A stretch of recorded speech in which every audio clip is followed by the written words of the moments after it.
We find ourselves caught in an endless loop of commentary, translating the vividness of life into a dull dictionary of our own making.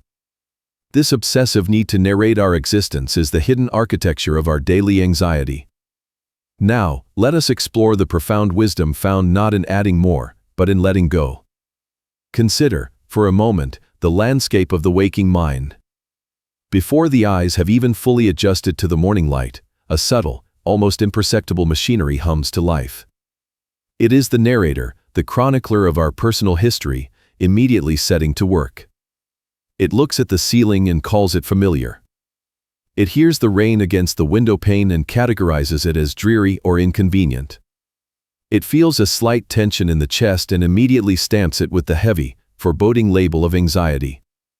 In the span of a few heartbeats, the raw, unfiltered majesty of waking consciousness is partitioned, classified, and filed away into neat, conceptual boxes.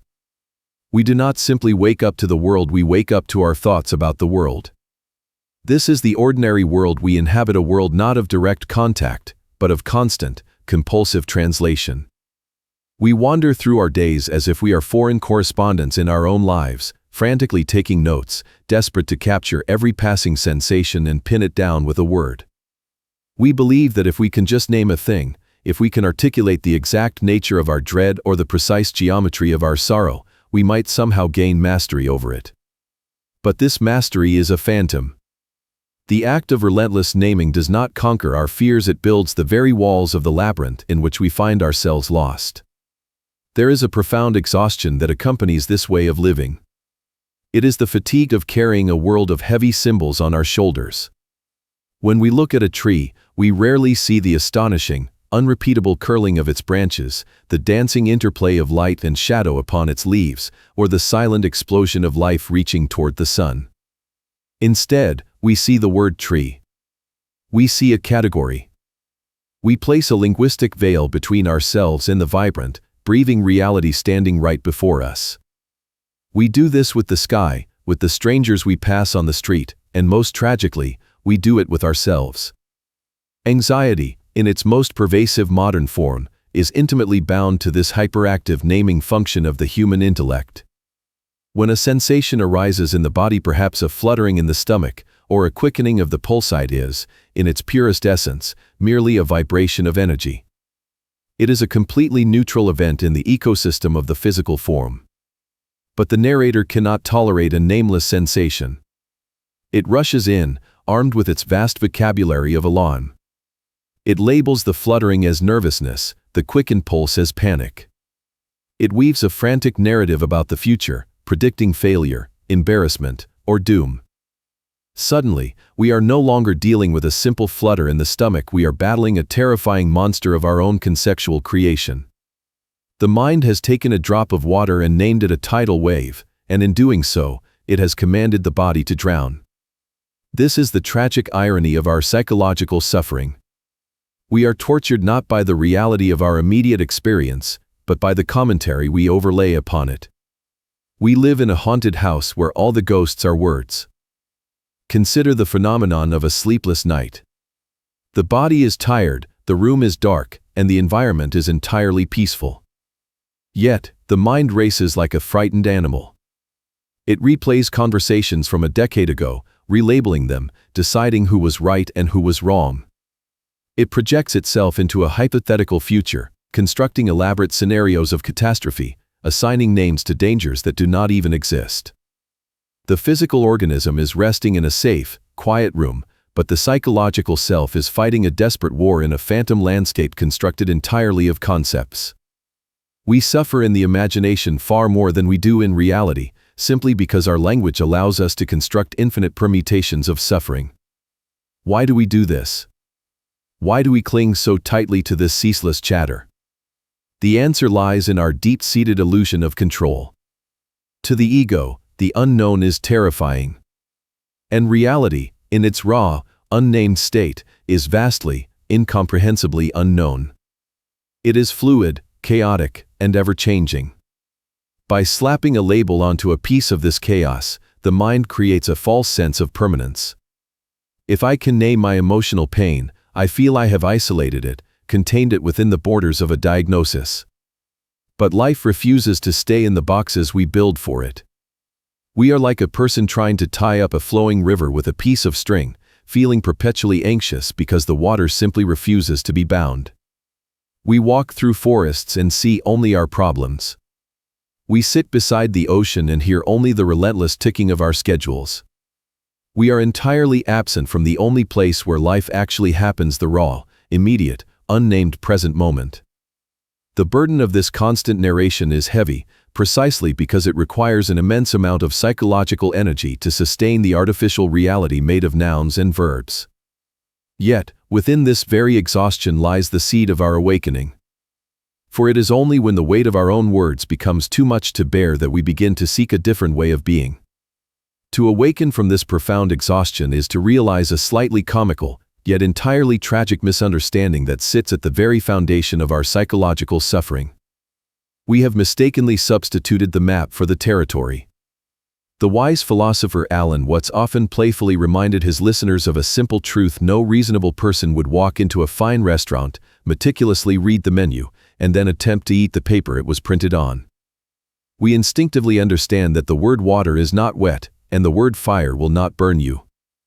Words are merely symbols, arbitrary vocalizations, and ink marks acting as pointers, directing our attention toward a tangible, sensory, living experience. Yet, in the realm of our internal lives, we stubbornly consume the menu every single day, and then we wonder why we feel so spiritually starved. This is the hidden architecture of our conceptual cage. It is built entirely of language, constructed from the arbitrary concepts we have been taught to superimpose over the flowing, undefinable mystery of existence. We have become so mesmerized by our own descriptions of reality that we have lost contact with reality itself. We mistake our rigid, static concepts for a universe that is, in truth, an endlessly dancing, fluid process. Let us look closely at the mechanics of our own anxiety through this clarifying lens. Consider what actually happens when an uncomfortable sensation arises in the physical form. Perhaps it is a sudden tightness in the chest, a restless, vibrating energy in the limbs, or a shallow quickening of the breath. In its unconditioned, raw state, this is simply a movement of energy. It is a biological occurrence, fundamentally neutral, and no more inherently terrifying than the wind moving vigorously through the leaves of an ancient oak tree, or the tide pulling rapidly back from the shore. It is just the weather of the body. But the conditioned mind, terrified of ambiguity and desperate for control, cannot allow this energy to remain unnamed. It instantly throws a heavy net of vocabulary over the raw sensation. It labels it anxiety. It categorizes it as bad. It judges it as dangerous. In that precise moment of naming, a profound psychological alchemy takes place, but it is an alchemy of despair. The raw, flowing, transient energy is frozen into a static thing. And once it becomes a tina noun, a heavy block of conceptual stonite becomes an enemy that must be fought, managed, suppressed, or escaped. The mind then begins to spin an elaborate, terrifying narrative around this newly created enemy. It asks, why am I feeling this? What is wrong with me? Will it ruin my day? What if it never stops? The label acts as an amplifier, feeding psychological fuel to a simple physiological spark until it erupts into a roaring fire of panic. We are no longer experiencing the physical sensation, we are experiencing our terrifying, catastrophic story about the sensation. We are fighting a phantom created by our own grammar. We must recognize the deeply ingrained linguistic illusion that traps us in this cycle. Our language is dualistic, structured entirely around subjects and verbs, actors and actions. We are conditioned to say, I am anxious, or I have anxiety.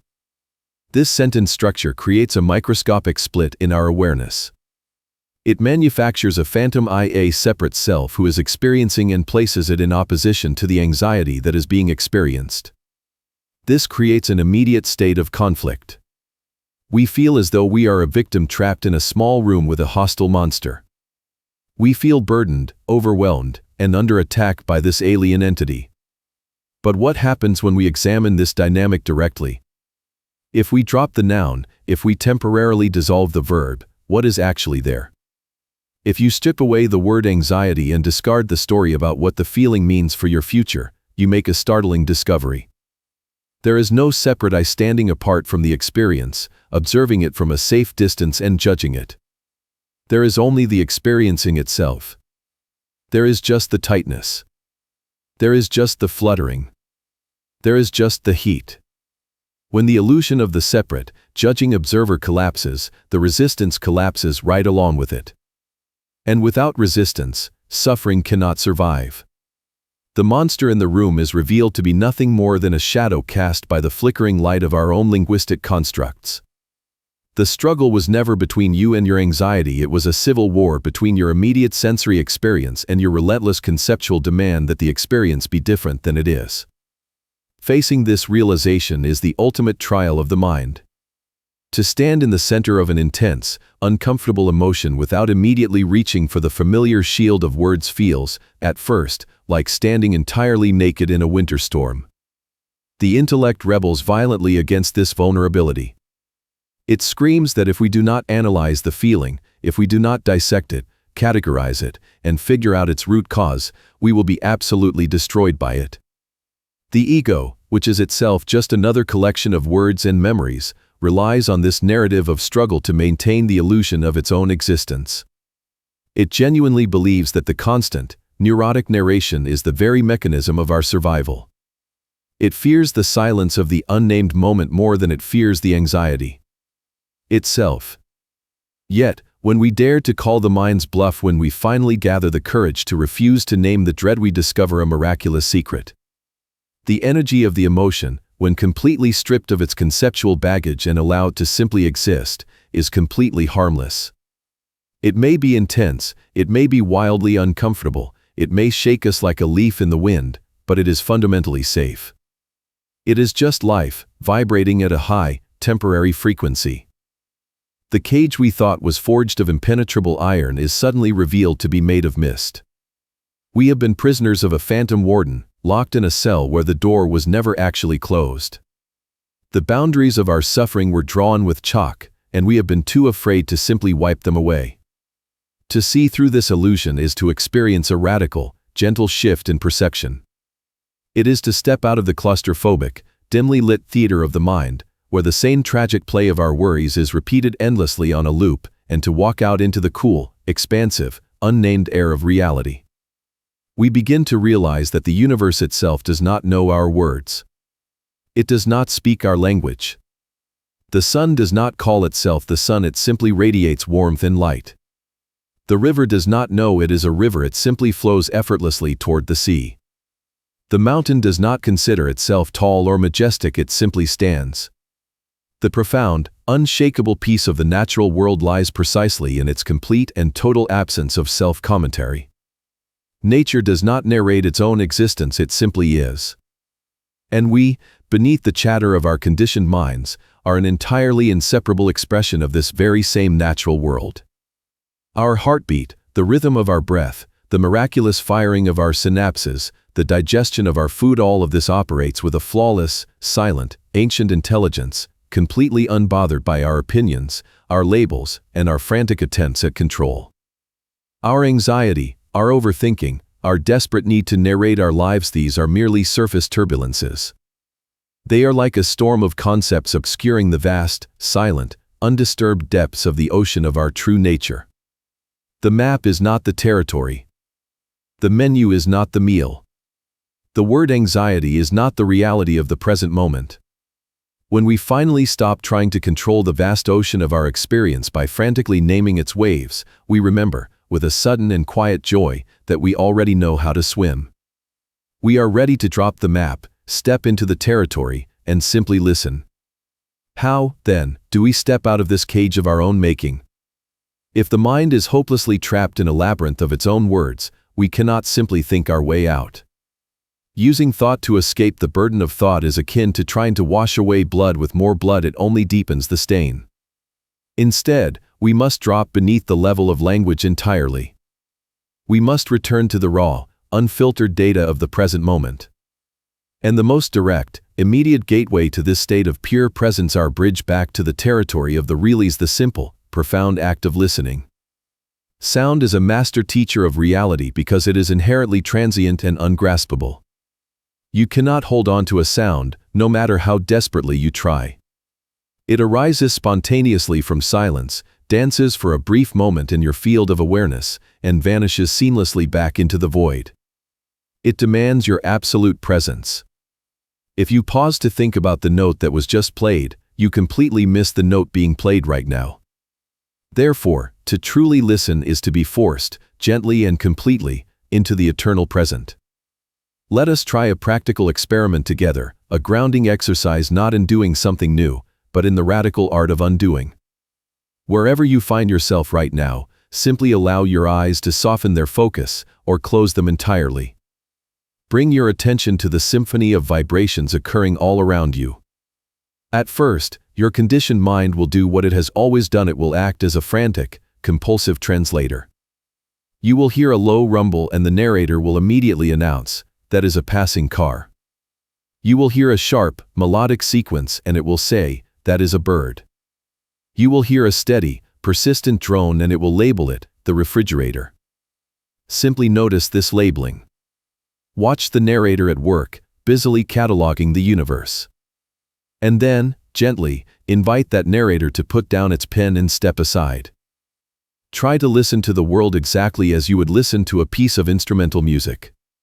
When you attend the symphony, you do not frantically try to name the source of every single note. You do not sit in the audience silently chanting, "Ah, that is a cello scraping across a string," or "That is a human blowing air through a brass tube." If you did, you would entirely miss the majesty of the song. You simply allow the wash of sound to wash over you. You experience the music as a unified, flowing event.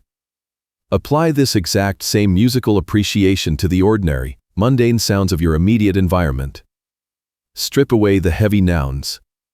A passing car is no longer a metal machine driving on asphalt. It is a swelling crescendo of low-frequency vibration that peaks and fades into a soft hiss. The barking dog is no longer a territorial animal down the street. It is a rhythmic, staccato pulse of high-energy acoustic texture. The hum of the room is not an appliance. It is the foundational drone of the universe's song in your exact coordinate of space and time. Anxiety is fundamentally a state of contraction. It is a tightening of our attention into a tiny, claustrophobic point of me and my problems.